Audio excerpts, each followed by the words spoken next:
नमस्कार दोस्तों, मेरा नाम है कश्मीर और आप देख रहे हैं लर्निंग एज आई थिंक। तो दोस्तों, बात हम बैकवर्ड चिल्ड्रन की कर रहे हैं कि जो पछड़े बच्चे हैं, चाहे वो घर से हों, स्कूल से हों, एनवायरनमेंट से हों, अपने आप से हों, फिज़िकली हों, मेंटली हों, इंटेलेक्चुअली हों, तो उन बच्चों की प्रॉब्लम्स हमें फेस करनी पड़ती हैं। खुद उन बच्चों को खुद से भी फेस करनी पड़ती हैं। वो बच्चे बहुत टेंस रहते हैं, वो बच्चे बहुत प्रॉब्लम में रहते हैं, तो उनकी प्रॉब्लम्स हम अक्सर बढ़ाते हैं, कम नहीं करते, क्योंकि हम उनको इग्नोर करते हैं। तो उनको इग्नोरेंस की ज़रूरत नहीं, उनको स्नेह और प्यार की ज़रूरत होती है। जैसे मैंने आपको पिछले वीडियोस में बताया था कि कैसे जो है हम उनका डायग्नोसिस कर सकते हैं। तो इस वीडियो में मैं आपसे बात करूँगा कि इन बच्चों की जो एजुकेशन है वो कैसे दी जाए। डायग्नोसिस तो हमने कर लिया, तो इन बच्चों की एजुकेशन कैसे हो उसके बारे में आज मैं विस्तार से आपसे बात करूंगा। तो अगर आप पहली बार मेरे वीडियो को देख रहे हैं, पहली बार मेरे चैनल पे आए हैं, तो रिक्वेस्ट करूंगा कि प्लीज़ आप सब्सक्राइब करना मत भूलें। इसी तरह के एजुकेशनल वीडियोस लगातार मैं बनाता रहता हूं, आपके सामने लेकर आता रहता हूं। तो प्लीज़ सब्सक्राइब करना मत भूलिए, शेयर भी कीजिए, लाइक भी कीजिएगा, ताकि मेरा हौसला बढ़ सके, मुझे मोटिवेशन मिल सके। तो चलिए शुरू करते हैं कि एजुकेशन जो है इन बच्चों की, बैकवर्ड जो बच्चे होते हैं, पछड़े जो बच्चे होते हैं, इनकी एजुकेशन कैसे हो। तो जैसे हमने पहले भी बता दिया कि जो इनकी डायग्नोसिस तो हमने कर ली, ठीक है ना, इनके पछड़ेपन के क्या कारण थे, ठीक है ना, उसके लिए हमने कोशिश कर ली डायग्नोसिस करके उनको हेल्प करने की। तो उनका डायग्नोसिस हमने करवा दिया।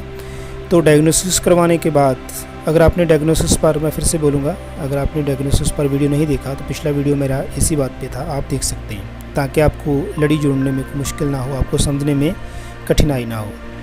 तो उसका डायग्नोसिस करने के बाद आज आगे की बात जो है वो उसकी एजुकेशन की है। तो वो हम कैसे कर पाएंगे। तो सबसे पहली बात कि उसका जो एजुकेशन का नेचर है, जिस स्तर पे वो खड़ा है, हमको उस स्तर से आगे बढ़ाना है बच्चे को। आप थोड़ा मुश्किल में आ सकते हैं, क्योंकि कुछ बच्चे हो सकते हैं कि मान लो बच्चा 5th स्टैंडर्ड में है और बच्चे का जो अचीवमेंट लेवल है वो 1st क्लास का ही हो, 2nd क्लास का ही हो, तो हमको वहाँ से चलाना पड़ेगा। तो उसके लिए क्या है कि हमको बिल्कुल धैर्य से काम करना होगा। पेशेंस हम में 101% होनी चाहिए। अगर पेशेंस नहीं होगी तो हम ये काम नहीं कर पाएंगे, उनको एजुकेशन नहीं प्रोवाइड कर पाएंगे, उनको उनके पेस की एजुकेशन नहीं दे पाएंगे। तो उसके लिए प्रॉपर प्लानिंग आपको करनी पड़ेगी। उनकी बैकवर्ड्स दूर करने के लिए उनको शुरू से काम करवाना पड़ेगा, जहाँ पर वो रुके हैं, स्टैग्नेट हुए हैं। तो मुश्किल आएगी, लेकिन वो आसानी से वहाँ से चल पड़ेंगे। उनको स्नेह और प्यार देने के बाद वो अपना काम रेगुलरली करना चालू कर देंगे।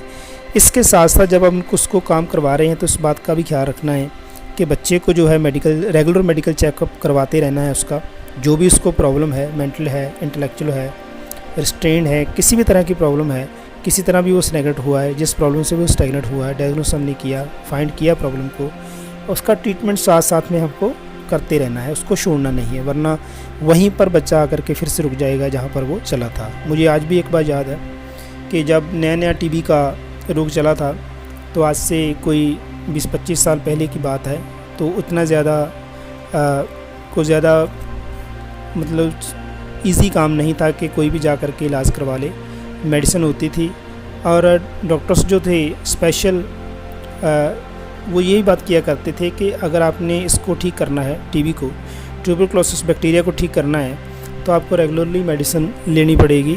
उस मेडिसिन को रेगुलरली आपको खाना पड़ेगा। एक दिन भी अगर आपने छोड़ा तो दोबारा से शुरू करनी पड़ेगी। तो इसका मतलब यही था कि कोई भी ट्रीटमेंट अगर आप करते हो तो उसको रेगुलर करना होगा। इस बात से इसलिए जोड़ रहा हूँ क्योंकि वो उसी टीबी की तरह की होता है। बच्चा अंदर से खोखला हो चुका होता है, उसकी सांसें उखड़ चुकी होती हैं, उसके पाँव डगमगा चुके होते हैं, तो इसके लिए हमको ट्रीटमेंट करना पड़ता है। तो रेगुलर ट्रीटमेंट उसको चाहिए होता है। तो नेक्स्ट बात कर लेते हैं, दूसरे नंबर की बात कर लेते हैं कि उसको उसके घर और स्कूल के साथ रीएडजस्टमेंट करवानी होगी। जैसे मैंने अपने पिछले वीडियो में आपको बताया था कि जो प्रॉब्लम होती हैं वो घर से शुरू होती हैं और ज़्यादातर स्कूल में प्रॉब्लम आती हैं। तो हमको उनके पेरेंट्स से बात करनी होगी, ठीक है ना। तो उनके घर का जो भी प्रॉब्लम है, उनके घर की जो भी सिचुएशन है, हम उनको 100% तो ठीक नहीं कर सकते। उनका सोशल सेटअप, फैमिली सेटअप जो है उसको ठीक नहीं कर सकते, ये हमारे हाथ में नहीं होता। लेकिन इतनी कोशिश कर सकते हैं कि उनको बिठा करके पेरेंट्स को समझाया जा सकता है। उन बच्चों के साथ उनका प्रॉपर लव एंड अफेक्शन देना उनको सिखाया जा सकता है। बच्चों की केयर कैसे करनी है उनको बताया जा सकता है। सिक्योरिटी बच्चे को कैसे देनी है, बच्चे को प्रेज़ कैसे करना है, मोटिवेशन कैसे देनी है, उनको सिखाया जा सकता है।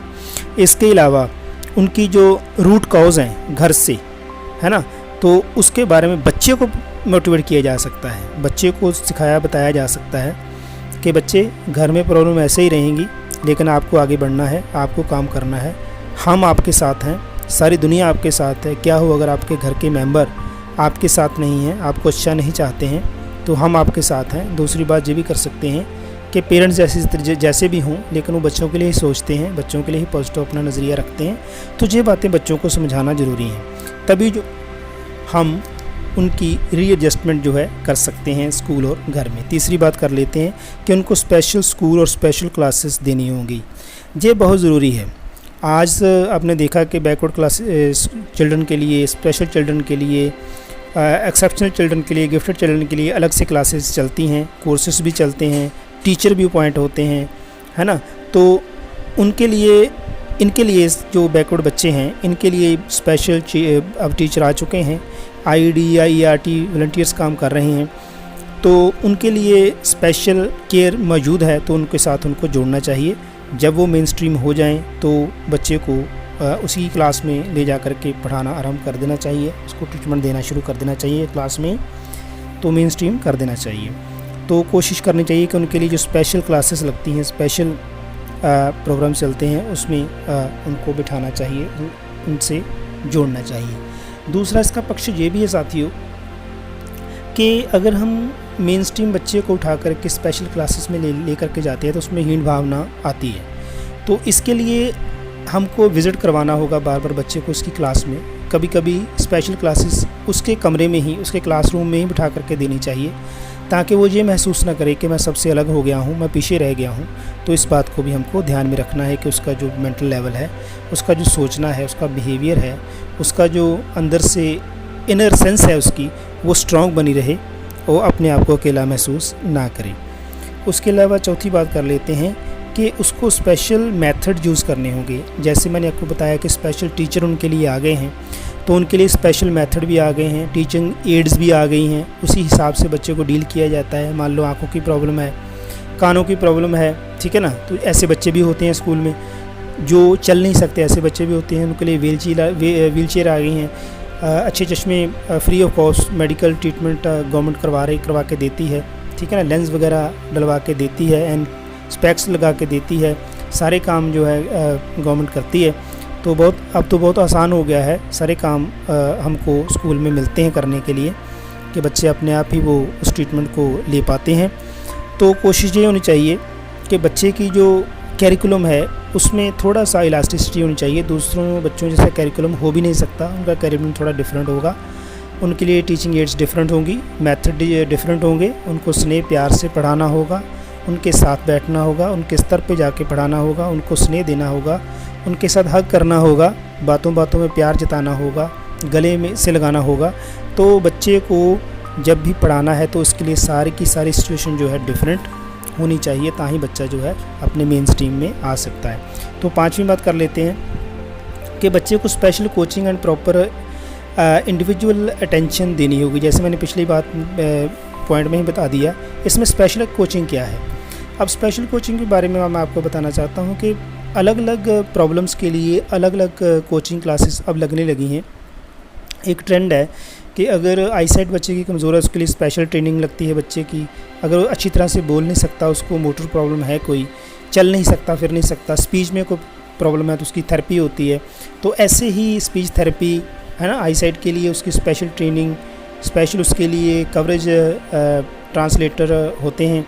जो बच्चे अच्छी तरह से सुन नहीं सकते उनके लिए डीफ एंड डंप के लिए अलग से ट्यूटर होते हैं। तो ऐसे स्पेशल जो कोचिंग होती है इन बच्चों के लिए लगाई जाती है, जिससे वो बच्चे भी जो पीछे रह गए हैं, पछड़े बच्चे, वो भी साथ में अपना काम कर सकते हैं। जैसे दूसरे बच्चे जो हैं, स्पेशल बच्चे जो हैं काम करते हैं, जैसे मैंने बच्चों की बात अभी बताई।